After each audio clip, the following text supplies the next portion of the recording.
Hello students, मैं सुधा स्वागत करती हूँ आप सबका आपके अपने चैनल तैयारी ऑनलाइन में। आज हम वर्कशीट 12 को डिस्कस करेंगे। यह हमारा हिंदी का वर्कशीट है। आज का टॉपिक है हिंदी व्याकरण में उपसर्ग। आज हम जानेंगे उपसर्ग किसे कहते हैं और उपसर्ग के कितने प्रकार हैं। तो ज़्यादा समय न लेते हुए हम वर्कशीट को स्टार्ट करते हैं। अगर आप हमारे चैनल पर नए हैं तो आप हमारे चैनल को सब्सक्राइब कर लें, साथ ही बेल आइकन को दबाएं ताकि सभी नोटिफिकेशन आप तक पहुंचता रहे।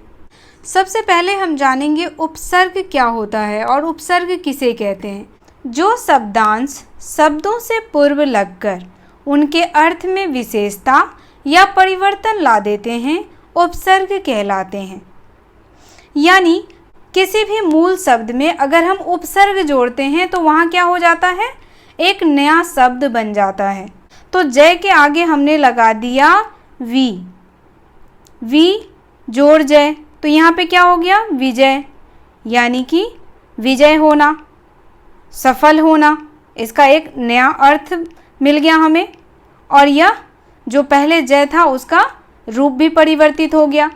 अगर यही हम जय के आगे उपसर्ग लगा दें परा जोड़ जय, तो यह क्या बन जाएगा, पराजय। तो पराजय क्या हो गया, पराजय शब्द का अर्थ हो गया हार। तो यहाँ देखिए, जय में जब हमने उपसर्ग परा लगा दिया तो यह बन गया हमारा एक नया शब्द पराजय। और यहाँ इसका अर्थ भी हमें पता चल गया, पराजय शब्द का अर्थ होता है हार। और जब हमने जय शब्द में वी उपसर्ग लगाया तो यह हो गया विजय। विजय शब्द का अर्थ हो गया सफल होना, यानी सफलता हासिल करना, किसी भी कार्य में विजय होना।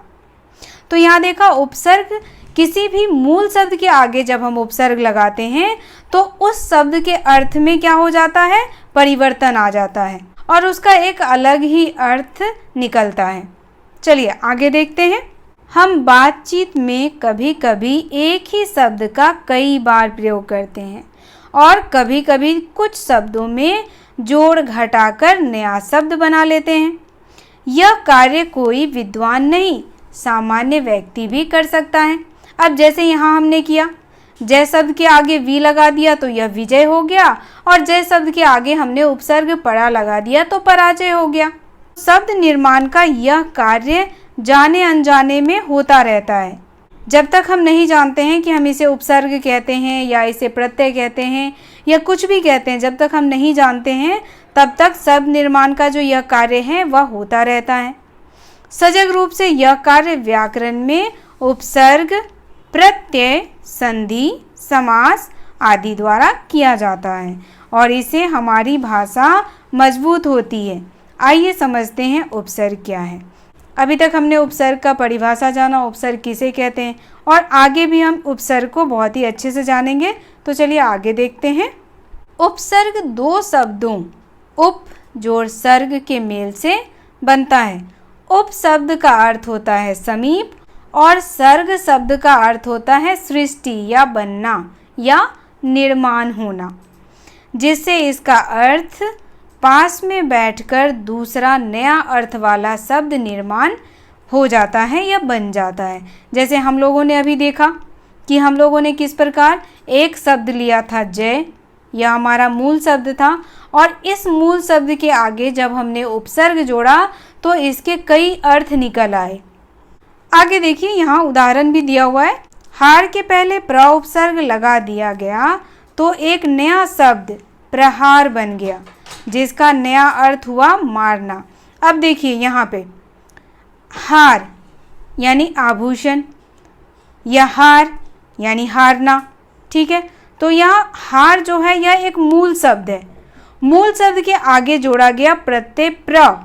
जब हमने प्र शब्द हार शब्द के आगे जोड़ा तो यह हमारा एक नया शब्द बन गया, क्या, प्रहार। और प्रहार शब्द का एक अलग अर्थ हो गया। प्रहार शब्द यानी कि किसी के ऊपर प्रहार करना या मारना। वैसे अगर मूल शब्द हमारा हार ही रहता तो यहाँ पे हार का भी अलग अलग अर्थ है। हार एक आभूषण के रूप में भी आ जाता और हार यानी कि किसी भी चीज़ में हारना भी हो जाता। आगे देखिए, इससे पता चलता है कि उपसर्ग शब्द के पूर्व से जुड़कर उसके अर्थ बदल देते हैं। उपसर्ग मनुष्य की मूंछ की तरह सदैव आगे ही लगता है। जैसे मूंछ के लगते ही मनुष्य के चेहरे पर परिवर्तन दिखाई पड़ने लगता है, उसी प्रकार उपसर्ग भी शब्द के रूप और अर्थ को परिवर्तित कर देता है। उपसर्ग की विपरीत प्रत्यय पूंछ की तरह होता है, जो सदैव शब्द के पीछे लगता है। अब यहाँ देखिए, यहाँ उपसर्ग को समझाने के लिए यहाँ हमें बताया गया कि उपसर्ग किसकी तरह होता है? मूंछ की तरह। मूंछ हमेशा कहाँ आता है? तो मूंछ हमेशा आगे रहता है, यानी मनुष्य के चेहरे पे मूंछ हमेशा आगे रहता है। और जब भी किसी भी मनुष्य के चेहरे पे मूंछ आता है तो मनुष्य के रूप में क्या आ जाता है? बदलाव आ जाता है, एक परिवर्तन देखने को मिलता है। तो उपसर्ग हमेशा मूल शब्द के आगे लगता है। और यहीं पे बात की गई है प्रत्यय की, और प्रत्यय को जो है वो पूंछ के रूप में बताया गया कि पूंछ हमेशा कहाँ होता है? तो पूंछ हमेशा पीछे होता है। आप लोगों ने देखा होगा किसी भी जानवर का पूंछ कहाँ होता है? पीछे होता है। तो यहाँ पे प्रत्यय को समझाने के लिए पूंछ शब्द का उपयोग किया गया कि प्रत्यय हमेशा मूल शब्द के पीछे लगाया जाता है, और मूल शब्द के पीछे प्रत्यय का उपयोग करने से शब्द के अर्थ में बदलाव आ जाता है। अब यहाँ देखिए, हमने प्रत्यय लिया, यानी हमारा मूल शब्द है देव। ठीक है, हमने देव शब्द लिया और इसके आगे हमने प्रत्यय जोड़ दिया रानी, तो यह एक नया शब्द बन गया। देव यानी ईश्वर होता है, और रानी को जोड़ दिया उसमें, तो यह क्या बन गया? देवरानी। देवरानी, देवरानी यानी कि देवर की पत्नी को बोलते हैं देवरानी। तो देखा, हम लोगों ने प्रत्यय को भी समझा। प्रत्यय को यहाँ पे पूंछ के रूप में बताया गया है कि प्रत्यय हमेशा मूल शब्द के पीछे लगता है, और उपसर्ग को मूंछ के रूप में बताया गया कि उपसर्ग जो है वह हमेशा मूल शब्द के आगे लगता है, और मूल शब्द के आगे लग करके उसका रूप परिवर्तित कर देता है। आगे देखिए, उपसर्गों के अपने अर्थ होते हैं, फिर भी इनका अलग से प्रयोग नहीं होता है। अब देखिए, उपसर्ग का अपना एक अर्थ होता है, लेकिन इनका प्रयोग अलग से नहीं किया जाता है। ये उन शब्दों के साथ मिलकर उनके एक विशेष अर्थ का बोध कराते हैं। इसके साथ मिलने वाले शब्दों को मूल शब्द कहा जाता है। तो हम लोगों ने यहाँ पे जान लिया कि मूल शब्द के आगे क्या लगाया जाता है? उपसर्ग लगाया जाता है, और मूल शब्द के पीछे प्रत्यय लगाया जाता है। अब आगे हम उपसर्ग के बारे में और जान लेते हैं। तो यहाँ देखिए, वह शब्द अथवा शब्दांश या वर्ण जो अन्य शब्दों के आगे जुड़कर नए अर्थ उत्पन्न कर देते हैं, उपसर्ग कहलाते हैं। यानी किसी भी मूल शब्द में जब हम उपसर्ग लगाते हैं तो उसका अर्थ जो है वह परिवर्तित हो जाता है। अब यहाँ देखिए, उदाहरण के तौर पे हम लिखते हैं रानी। रानी हमारा मूल शब्द है, और रानी में हम प्रत्यय लगाएंगे नौक। अब यहाँ देखिए, नौक प्रत्यय को अगर हम रानी के साथ जोड़ देंगे तो यह क्या बन जाएगा? नौकरानी। क्या बन जाएगा? एक नया शब्द बन गया, नौकरानी। जो हमारे घर काम करने आती हैं उन्हें हम क्या बोलते हैं? नौकरानी। मूल शब्द के आगे ही उपसर्ग का प्रयोग किया जाता है। यहाँ देखिए, उपसर्ग के बारे में कुछ महत्वपूर्ण बातें बताई गई है। उपसर्ग कोई शब्द या शब्दांश और अवयव है जो सदा अन्य शब्द के आगे जुड़ता है। इसका स्वतंत्र प्रयोग नहीं होता है। यह जिस शब्द के आगे जोड़ा जाता है उसमें विशेषता या नयापन ला देता है, यानी वह शब्द जो है वह परिवर्तित हो जाता है और उसका एक नया ही रूप हमें मिलता है। इससे अनेक प्रकार के शब्द एवं रूप बनते हैं, उसे उपसर्ग कहते हैं। तो मुझे आशा है आप लोग उपसर्ग को बहुत अच्छे से समझ गए होंगे।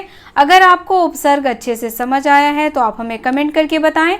अगर आपको वीडियो पसंद आए तो आप इसे लाइक करें, साथ ही अपने दोस्तों को भी शेयर करें ताकि उनका भी वर्कशीट 12 और हिंदी में जो हमारा टॉपिक है हिंदी व्याकरण में उपसर्ग, वह उन्हें अच्छे से समझ आए। साथ ही वो अपना वर्कशीट कंप्लीट करें। तो आप इसे अपने दोस्तों के साथ भी शेयर जरूर करें। अब यहाँ देखिए, उपसर्ग शब्दांश है, अतः उनको वाक्यों में स्वतंत्र रूप से प्रयोग नहीं किया जा सकता है। इसे किसी मूल शब्द के आगे लगा करके ही इसका प्रयोग किया जाता है उपसर्ग का। उपसर्ग को 4 भागों में बांटा गया है। पहला संस्कृत के उपसर्ग, दूसरा हिंदी के उपसर्ग, तीसरा उर्दू फारसी के उपसर्ग, चौथा उपसर्गों की तरह प्रयुक्त होने वाले संस्कृत के अवयव। और बच्चों यहाँ यह भी आप जान लें कि उपसर्ग को जो है एक और भाग में बांटा गया है, यानी कि उसका 5वां भाग जो है वह अंग्रेजी के उपसर्ग हैं। अंग्रेजी के उपसर्ग, तो ये जानना भी आपके लिए बहुत ज़रूरी था। चलिए आगे बढ़ते हैं हम। अब यहाँ देखिए उपसर्ग को 5 भागों में बांटा गया है। हमने पहले 4 भागों के बारे में जाना था, जिसमें हमारा आया संस्कृत के उपसर्ग, दूसरा हिंदी के उपसर्ग, तीसरा उर्दू के उपसर्ग और चौथा उपसर्गगत अव्यय, संज्ञा, सर्वनाम, विशेषण। और हमने 5वां जो था वह जाना था अंग्रेजी के उपसर्ग। तो यहाँ देखिए बच्चों डायग्राम बना करके यहाँ उपसर्ग के प्रकार दिए हुए हैं। अब हम इसके बारे में विस्तार से जान लेते हैं। तो यहाँ देखिए संस्कृत में उपसर्ग। अब यहाँ उपसर्ग अ है, जिसका अर्थ होता है नहीं या अभाव। अब यहाँ देखिए अजोड़ ज्ञान, अज्ञान यानी कि जिसमें ज्ञान की कमी हो, यानी अभाव है यहाँ पे। अधर्म, अयोग्य, अचल। अनु शब्द का अर्थ होता है पीछे या समान। अब यहाँ पे एक नया शब्द बन जाएगा अनु उपसर्ग लगा के। अनुकूल यानी कि उसके समान। अनुभव, अनुचर, अनुयायी, ये सब हो गए हमारे अनु शब्द के उपसर्ग। अब आ गया अधि। अधि शब्द का अर्थ होता है ऊपर या श्रेष्ठ। जैसे यहाँ देखिए अधिनायक, अधिकार। अप उपसर्ग का अर्थ होता है बुरा या हीन। अपमान, अपशब्द, अपकृति। अब शब्द का अर्थ है बुरा या हीन। अवगुण यानी कि उसके अंदर क्या है, अवगुण है यानी बुरी भावनाएं, अवनति। अति उपसर्ग का अर्थ है अधिक। अतिशय, अत्याचार, अत्यधिक। आ उपसर्ग का अर्थ है तक, लेकर, समेत। आकर्षण, आचरण, आमरण। उत उपसर्ग का अर्थ है ऊपर और श्रेष्ठ। यहाँ देखिए उत जोड़थान, उत्थान। उत जोड़कर्ष, उत्कर्ष यानी ऊपर उठना, श्रेष्ठ होना। दूर उपसर्ग का अर्थ है बुरा या कठिन। यहाँ देखिए दुर्बल, दुर जोड़ बल, दुर जोड़ गम, दुर जोड़ दशा। यानी दुर शब्द को बल के साथ लगाया हमने तो क्या उपसर्ग बन गया, दुर्बल यानी कमजोर। दुर शब्द को हमने गम, मूल शब्द गम के साथ लगाया तो ये हो गया दुर्गम। और दुर शब्द को हम जब दशा के साथ लगाएंगे तो क्या हो जाता है, दुर्दशा। तो देखा आप लोगों ने यहाँ पे संस्कृत के उपसर्ग हैं, कैसे हम उपसर्ग को मूल शब्द के साथ लगाते हैं और उसका अर्थ जो है वह परिवर्तित हो जाता है। अब यहाँ देखिए दुस यानी कि दुस उपसर्ग का अर्थ है कठिन, यानी दुस्साहस। यानी दुस शब्द के साथ हमने क्या लगाया है, दुस जो है वह हमारा उपसर्ग है, इसके साथ हमने लगाया है साहस। साहस यानी हिम्मत। साहस शब्द का अर्थ होता है हिम्मत और हमने इसके आगे दुस प्रत्यय लगा दिया तो दुस शब्द का अर्थ है कठिन, यानी दुस्साहस, दुष्कर्म। अब देखिए नी शब्द का अर्थ है नीचे या निषेध। तो नी जोड़ कृष्ट, निकृष्ट बन गया। नी हमारा उपसर्ग है और कृष्ट हमारा मूल शब्द है। तो इसी प्रकार आगे भी बहुत सारे शब्द हैं। नीर शब्द का अर्थ है बिना, निर्बल, निर्धर, निर्जीव। निर्बल, निर्धन, निर्जीव। निस शब्द का अर्थ है रहित या नहीं। निस्संदेह, निष्पाप, निष्कलंक। प्र शब्द का अर्थ है आगे, अधिक। अब यहाँ देखिए उपसर्ग प्र जोड़ बल, प्रबल। प्र जोड़ गाढ़, प्रगाढ़। प्र जोड़ यत्न, प्रयत्न। प्रति शब्द का अर्थ है विरुद्ध। प्रति जोड़ कूल, प्रतिकूल। प्रति जोड़ हिंसा, हिंसा में हमने लगा दिया प्रति उपसर्ग तो क्या हो गया प्रतिहिंसा।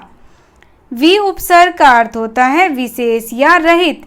अब यहाँ देखिए वि शब्द के साथ हमने मूल शब्द जोड़ा शिष्ट तो हो गया विशिष्ट। वि शब्द के साथ मूल शब्द हमने जोड़ा शुद्ध तो क्या हो गया विशुद्ध, यानी विशिष्ट और विशुद्ध हमारा क्या हो गया उपसर्ग। सु शब्द के सु उपसर्ग का अर्थ होता है अच्छा या सरल, जैसे सु जोड़ पुत्र सुपुत्र, सु जोड़ कर्म सुकर्म, सु जोड़ पुत्र सुपुत्र, जो अच्छा पुत्र होता है उसको सुपुत्र कहते हैं। सु जोड़ कर्म सुकर्म, यानी हमारे द्वारा किया गया अच्छा काम सुकर्म। सु जोड़ यश सुयश। स्व शब्द का अर्थ है अपना या निजी। अब यहाँ देखिए हमने तंत्र, अब यहाँ देखिए मूल शब्द हमारा है तंत्र। अब तंत्र शब्द के साथ हमने उपसर्ग लगा दिया स्व तो ये क्या बन गया स्वतंत्र। स्व जोड़ तंत्र स्वतंत्र आजाद।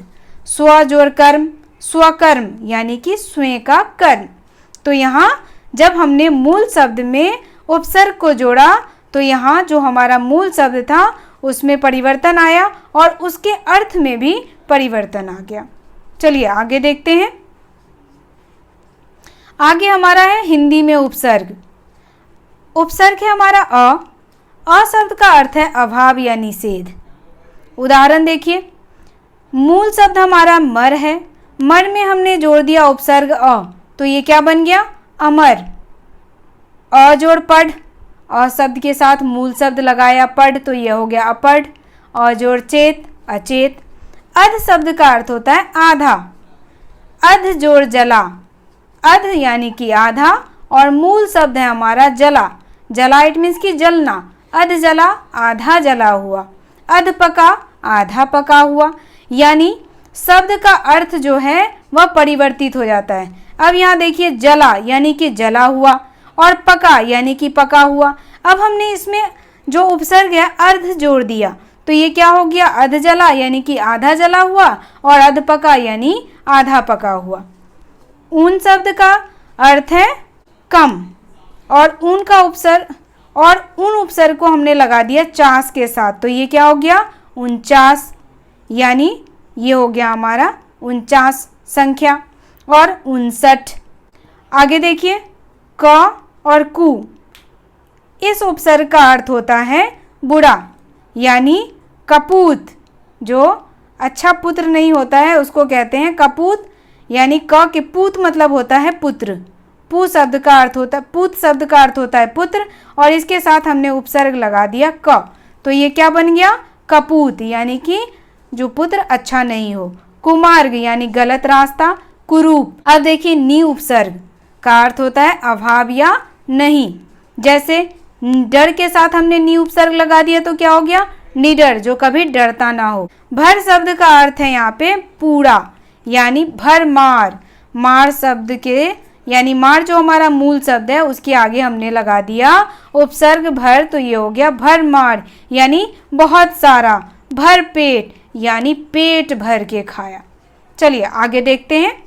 आगे हमारा है उर्दू फारसी के उपसर्ग। वद उपसर्ग का अर्थ होता है बुरा। अब हमने बद उपसर्ग को लगाया बू के साथ तो बदबू हो गया।